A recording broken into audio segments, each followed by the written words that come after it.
आज हम बात करेंगे एक ऐसे इशू पर जो हमारी कंट्री के लिए बेहद ही शर्मनाक है, और वो इशू है रेप इंसिडेंट, जहां हमारी पॉलिटिकल पार्टीज अपने फायदे के लिए इस सीरियस प्रॉब्लम को ट्विस्ट कर रही हैं। आज हम आपको बताएंगे कि कैसे हमारे अपने पॉलिटिशियन रेप इंसिडेंट पर घटिया बयान देकर सारा ब्लेम रेप विक्टिम पर ही डाल देते हैं। खुद के स्टेट में जब कोई रेप इंसिडेंट होता है तो एकदम खामोश, जबकि किसी दूसरे स्टेट के इंसिडेंट पर खूब हल्ला मचाते हैं। आज हम आपको यह भी बताएंगे कि रेप जैसे सीरियस इंसिडेंट में कैसे हमारे अपने पॉलिटिशियन व्हाटअबाउटिज्म का यूज करके इस इशू को साइड ट्रैक करने की भरपूर कोशिश करते हैं। वीडियो में आगे बढ़ूं उससे पहले आपसे एक रिक्वेस्ट बल्कि एक अपील है कि इस वीडियो को लाइक करें और इस इशू पर आप क्या सोच रखते हैं कमेंट में जरूर बताएं। आपके इतना करने से इस वीडियो की रीच बढ़ेगी और ये वीडियो ज्यादा से ज्यादा लोगों तक पहुंचेगी, जो कि बेहद ही इंपॉर्टेंट है। अब टॉपिक पर वापस आते हैं। अभी कुछ दिन पहले पश्चिम बंगाल से एक बेहद ही दर्दनाक न्यूज बाहर आती है, जहां एक ट्रेनी डॉक्टर का रेप किया जाता है। ये एक ऐसा इंसिडेंट होता है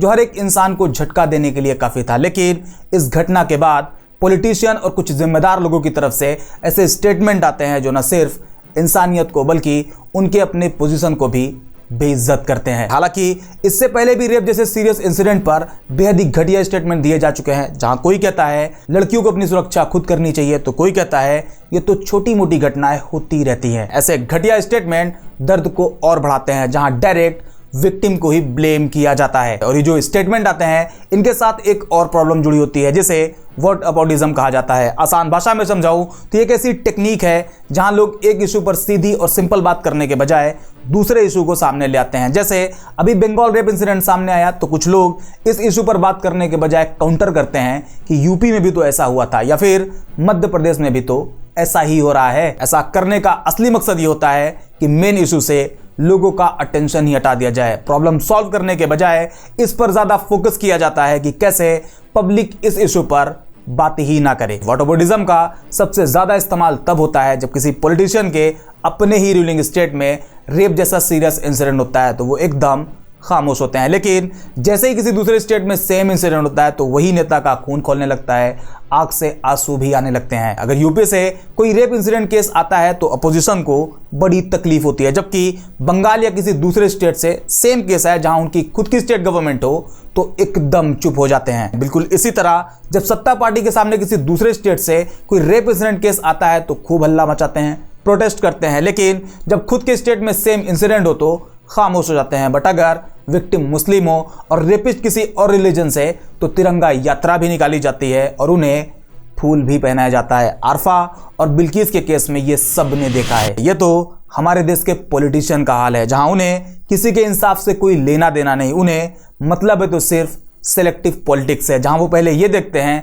कि कहां बोलना है और कहां खामोश रहना है। ऐसे हमारी मीडिया भी सिलेक्टिव और बायस तरीके से मुद्दे को उठाती है, खुद को डेमोक्रेसी का फोर्थ पिलर भी कहती है। हालांकि अक्सर देखा जाता है कि मीडिया अपने कवरेज में बायस्ड अप्रोच रखती है, जहां अगर रेपिस्ट मुस्लिम होता है और विक्टिम किसी और रिलीजन से तो मीडिया उस इंसिडेंट को हाईलाइट करने में कोई कसर नहीं छोड़ती। रिपोर्टिंग इस तरह से करी जाती है जिससे इंटायर मुस्लिम कम्युनिटी को टारगेट किया जाता है और ऐसे दिखाया जाता है कि एक रिलीजियस कॉन्फ्लिक्ट है, जबकि अगर विक्टिम और रेपिस्ट दोनों एक ही रिलीजन से हों या फिर केस में कोई मुस्लिम एंगल ना हो तो यही मीडिया एकदम खामोश हो जाती है। ना कोई डिबेट शो होता है और ना ही कोई तीखे सवाल किए जाते हैं। जबकि इसी देश ने एक ऐसा एग्जाम्पल भी सेट किया है जिसे आज के टाइम पर पूरी तरह से भुला दिया गया है। साल 2012 में दिल्ली के निर्भया केस ने पूरे देश को झटका दिया था। उस टाइम रूलिंग पार्टी और अपोजिशन सब एक साथ खड़े थे, मीडिया से लेकर आम पब्लिक तक सब ने मिलकर निर्भया के लिए इंसाफ की लड़ाई लड़ी थी। इस इंसिडेंट ने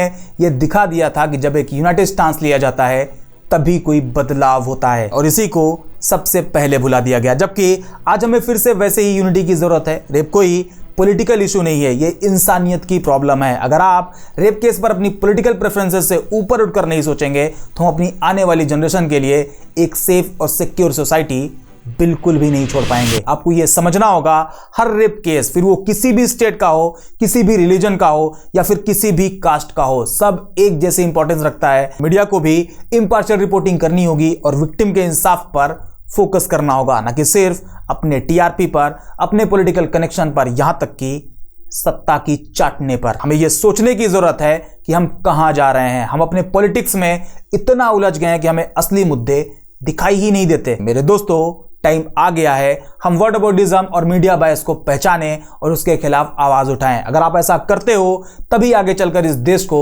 सेफ एंड सिक्योर बनाया जा सकता है। उम्मीद करते हैं बात आपको समझ आई होगी। अगर हाँ तो इस वीडियो को अपने लोगों को शेयर जरूर करें और अपने विचार कमेंट में जरूर बताएं। मिलते हैं नेक्स्ट वीडियो में एक और इंटरेस्टिंग टॉपिक के साथ।